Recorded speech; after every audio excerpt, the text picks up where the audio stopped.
Boron Farm, Kuresoi South in Nakuru County.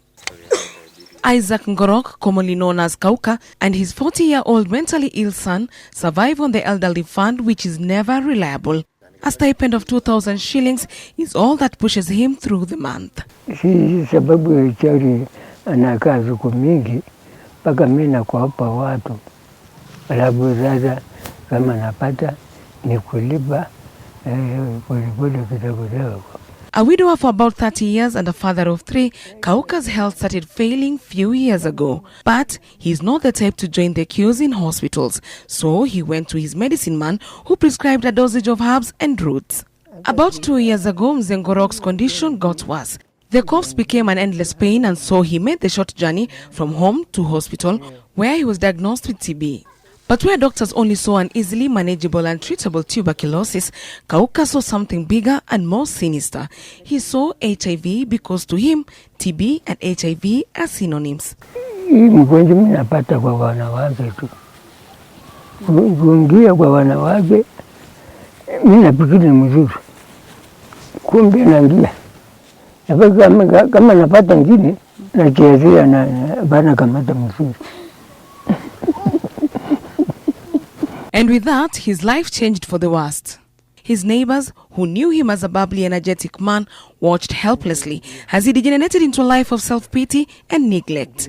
His slender body did not help matters either, and every time he saw the reflection of his tiny frame in a mirror, the belief that he was HIV positive only got stronger. Akashikwa na TB. Hakuwa na ugonjwa ingine, mwili wake ilikuwa hiyo tu, ndio tukamwita jina Kauka.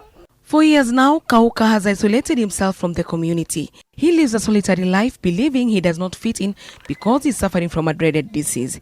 Kauka is the embodiment of what happens when you have a fertile imagination. Only that for him, that creativity has worked against him. Uliambiwa uko na hiyo ugonjwa ya TB ama uliambiwa uko na virusi? Bado mambiwa. Doctors now say he suffers from anticipated stigmatization, which has been a bottleneck in the sensitization of HIV testing in the country. Self-stigma and the fear of the unknown has led many Kenyans to shy away from testing for HIV, and many have ended up living miserable lives when all they needed was a short appointment with a doctor to set the record straight. HIV, we know HIV increases the risk of one getting TB, but the fact that someone has TB doesn't mean that they automatically have the virus. About a third of Kenyans who have TB are HIV positive.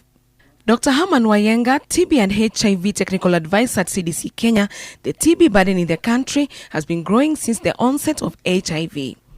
In the 90s, for instance, there were about 10,000 TB cases in the country, but the numbers grew to about 116,700 cases in 2007. The number of cases from 2007 to 2016, where we now reported 80,000 cases.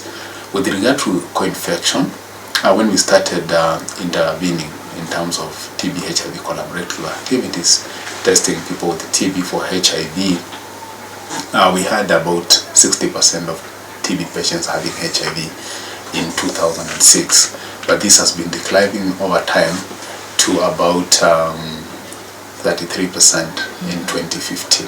Kenya is currently implementing the World Health Organization's revised antiretroviral therapy guidelines, which include the recommendation to begin ARV therapy for people living with HIV who are diagnosed with TB. We do actually encourage the client to get to know their HIV status, because that is the only way they'll be able to access the right. For people like Kauka, however, some form of psychological engineering might be required to steer them from the self-pity consuming them to the coveted place where science-backed evidence takes precedence over fertile imaginations. Eunice Omollo, NTV for the Health Assignment in Kuresoi, Nakuru County.